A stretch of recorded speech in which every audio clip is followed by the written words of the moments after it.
masyarakat Jazirah Arab mobile karena mereka mempersiapkan diri untuk tidak bepergian, fokus untuk melaksanakan haji. Maka bulan ke-12 namanya Zulhijjah yang memiliki haji. Karena dulu itu ya praktis aja memiliki nama itu, Rasul sederhana saja, terlibat banget ya. Ketika mengenal istilah apa namanya Rabiul Awwal, itu artinya musim semi pertama, musim semi. Dulu jalan apa namanya Rabiul Awwal. Jadi sederhana saja karena melihat perkembangan yang terjadi di bulan itu, ya mereka terjadi di bulan itu. Jadi kalau ada Ramadan, karena perintah ini datang pada saat musim panas, maka disebut dengan saum Ramadan. Meskipun sudah bergeser ke musim hujan, Ramadan itu ada Ramadan namanya, baru diganti lagi karena sudah dibakukan.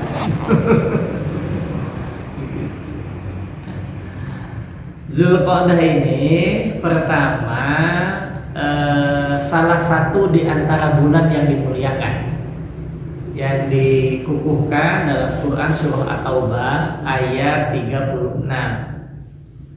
Inna iddatas syuhuri indallahi isna'asara syahran. Sesungguhnya hitungan bulan dalam satu tahun itu di sisi Allah itu 12 bulan. Jadi yang menentukan setahun 12 bulan itu Allah, bukan kalender. Sebab kalau kalender sudah bisa diubah-ubah. Ya. Kalender kita ini sudah sampai di angka 14 bulan setahun itu kalender kita. Apa buktinya? Ya dikenal dengan ada istilah gaji ke-13, gaji ke-14. Ya mudah-mudahan tahun ini jadi nambah, jadi setahun itu 15 bulan Pak. Jadi yang menentukan 12 bulan itu ya Allah. Nah, penciptaan tahun 12 bulan itu bersamaan dengan penciptaan langit dan bumi. Begitu Al-Quran menegaskan, memberitahukan kepada kita tentang 12 bulan ini.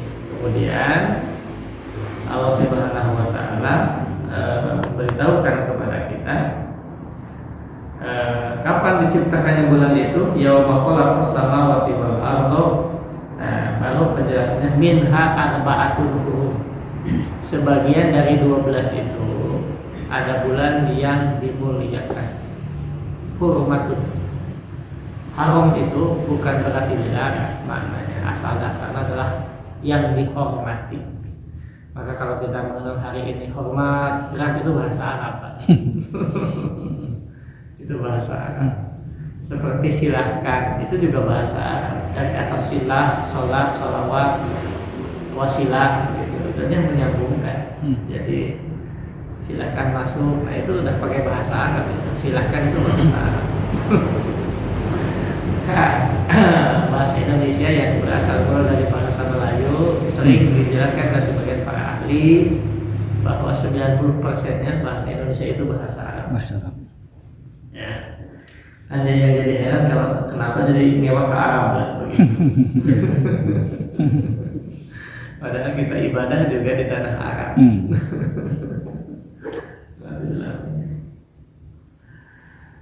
Nah, amanah saja yang 4 bulan yang dimuliakan itu. Jadi haram artinya dihormati. Maka ada Masjidil Haram, tanah haram. Itu bukan haram dalam arti fikih, dilarang. Karena ini dihormati, maka hal-hal yang lain itu harus dicegah. Ini adalah haram. Kalau kamu melakukan ini, kamu kehilangan kemuliaan. Gitu. Ini haram, ini hukumnya. Izinnya kenapa haram? Sebab dirimu adalah mulia. Kalau kamu melakukan ini, kamu kehilangan kemuliaan. Gitu. Itu sebenarnya pesan orangnya begitu. ini perbuatan yang haram, ini makanan yang haram.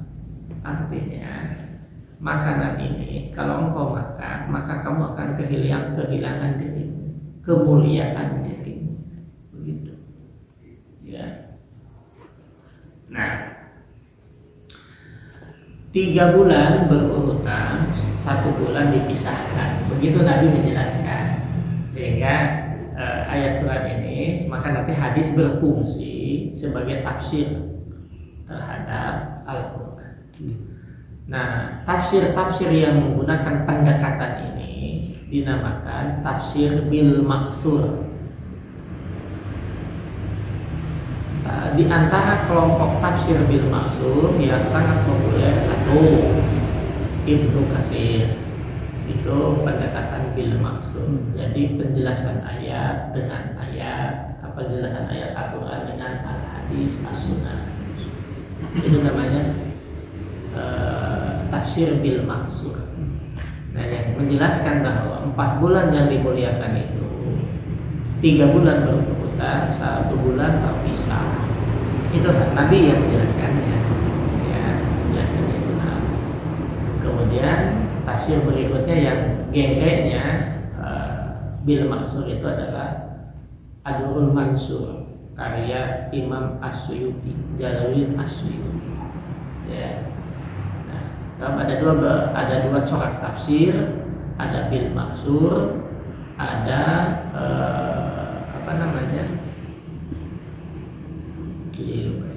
seperti Al-Maghribi itu tafsir biru'yah, artinya dengan pemikiran, dengan pendekatan saintis, itu namanya ada bil riwayah, ada biru'yah. Ru'yah itu pikiran, kombiyun akal, ya, termasuk saintis. Nah, itu pendekatan tafsir saintis. Mana yang berurutan itu? Yang pertama Dzulqa'dah, yang kedua Dzulhijjah, yang ketiga Muharram. Yang dipisah itu adalah Rajab. Imam Asy-Syafi'i memberikan penjelasan.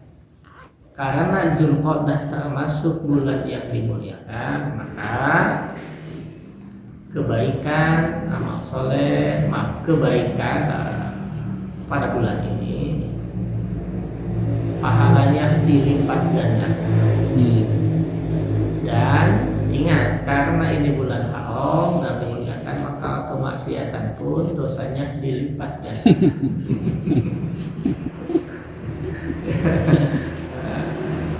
Jadi kita mau mendulang emas atau mendulang dosa? Ini bulan saya dimuliakan, ya, gitu. Oke, sekali lagi saya ingin menggarisbawahi lagi soal kebaikan.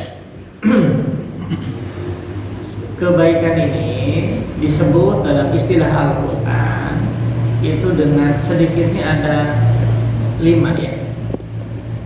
Yang pertama adalah thayyib, itu baik. Kalau dalam makanan, thayyib itu bergizi. Kalau di Al-Quran ada kalimat hayatan thayyibah, nanti An-Nahl ayat 97. Hayatan thayyibah, hidup yang baik, itu terjemah kita. Artinya hidup yang penuh makna, ya, yang penuh gizi itu, penuh gizi hidupnya itu, ya, itu hayatan thayyibah. Yang kedua, thayyibah baik itu dalam bahasa Al-Quran bi hasan, artinya baik juga, ya. Yang ketiga, baik itu disebut oleh Al-Quran setelah thayyib, hasan, apa lagi yang ketiganya? Khair. Khair juga baik. Untuk khair umat itu ukhrijat lin-nas ta'muruna bil ma'ruf, begitu. Itu ada istilah khair. Nah, embahnya itu adalah birrun. Ini terjemahnya baik, sehingga muncul Rasul memberikan contoh istilah birrul walidain, karena berbuat baik baik, berbakti kepada orang tua itu tanpa batas.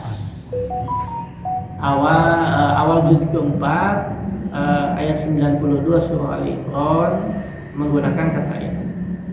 Lan tanalul birra hatta tunfiqu mimma tuhibbun. Kalian tidak akan bisa meraih kebaikan tanpa batas. Kebaikan yang sempurna, yang banyak. Hatta tunfiqu mimma tuhibbun. Sebelum semuanya kamu memberikan yang terbaik yang kalian miliki. Itu birun. Itu semua bersifat universal. Itu semua bersifat universal, berlaku bagi setiap manusia. Bahkan soal berbuat kebaikan, contoh memberikan pendidikan terbaik kepada anak-anak, memberikan nafkah yang terbaik kepada keluarga, memberikan fasilitas yang bagus untuk kehidupan sosial, itu adalah kebaikan. Dan ternyata itu semua hari ini kita menyaksikan dari sisi kebaikan itu kita kalah dengan orang-orang non-muslim. Yang ke sekolah terbaik, membuat rumah untuk kenyamanan keluarga, mereka terbaik. Ya. Memberikan nafkah kepada keluarga, itu baik. Mereka ya terbaik. Tapi ingat, itu semua bersifat universal. Cantang itu jadi amal soleh. Ya, itu baik itu universal. Ya. Jadi kebaikannya tadi itu thayyib universal, khair universal, hasan universal, birrun universal. Itu bisa dilakukan oleh siapapun dan itu diakui ya. Memberikan fasilitas terbaik, masih nafkah terbaik, memberikan pendidikan terbaik. Nah, nggak ada apa-apanya kita kalau dibanding dengan mereka yang memiliki kemampuan di bidang itu. Apalagi mereka non muslim, baik sama menyala. Siapa dia tadi? Tapi ingat, itu cantang itu jadi amal soleh. Karena amal soleh itu syaratnya ada 3. 1, wa huwa mu'minun, dia harus beriman. Ya, beriman. Wal asri innal insana lafi khusrin illa alladziina amanu wa amilus sholihat. Watini wa zaitun wa turi sinin wa hadzal baladil amin laqad khalaqal insana fi ahsani taqwim subhanallahi wa asfala safilin illa alladziina amanu wa amilus sholihati falahum ajrun ghairu mamnun. Itu selalu amal itu berkaitan dengan amal soleh. Jadi al-birru, al-khair, al-hasan, at-thayyib itu baru menjadi amal soleh, maslahat di dunia dan di akhirat kalau dasarnya adalah iman. Maka iman ini menjadi dasar. Bahkan ketika kita di alam barzah, ini rahasia ya, dibejakan ya, mendatang malaikat dibejakan dibocorkan ini dibocorkan ya rahasianya. Di alam barzah pun pertanyaan pertama ini soal tauhid. Itu saya sebut TKD, tes kemampuan dasar. Apa buktinya? Tidak tanya apa-apa. Pertama kali ditanya itu TKD itu. Ini soal keimanan. Kata malaikat Munkar Nakir, man rabbuka wa man nabiyuka. Kan itu yang ditanya. Itu kan tauhid semua. Bocoran. Ini bocoran. Enggak tahu ya, udah dikatakan belum pertanyaan. Jawabannya apa kita. Jadi belum ditanya kebaikannya atau apa kan gitu. Apakah ini baik, khair, thayyib? Enggak ditanya itu. Yang ditanya itu adalah TKD-nya, Pak. Tes kemampuan dasar. Man rabbuka, siapa Tuhanmu? Man nabiyuka, siapa nabimu? Kan gitu. Wa imamuka, siapa imammu? Wa imanuka, siapa sahabat-sahabatmu? Itu tauhid itu. Itu yang pertama kali ditanya. Sholat belum ditanya. Karena ini imannya ada enggak? Kalau imannya ada, baru yang nanti tentu dia bisa. Kalau imannya baru beres nih. Karena tadi itu, lihat ya, an-hal ayat 97 itu, man amila solihan min dzakari wa unsa wa huwa mu'minun gitu. Barang siapa yang berbuat kebajikan, baik laki-laki maupun perempuan, wa huwa mu'min, apabila dia beriman. Iman itu dari dulu tuh, yang dibereskan dulu. Iman dulu. Ini rahasia apa aja ya? Dibocorkan pada malaikat Mukarnas ini. Kayak joki nah. Nah, jokinya itu amal soleh. Apa jokinya? Satu, Al-Quran yang akan menemani kita. Kan gitu. Yasfa'ani yaumil qiyamah. Asya wa tilawatil Quran. Jadi yang akan dengan Al-Quran itu akan ditemani. Jangan sampai kita tidak akan dengan Al-Quran. Ya, kita akan dengan Al-Quran. Nah, ini yang pertama. Jadi,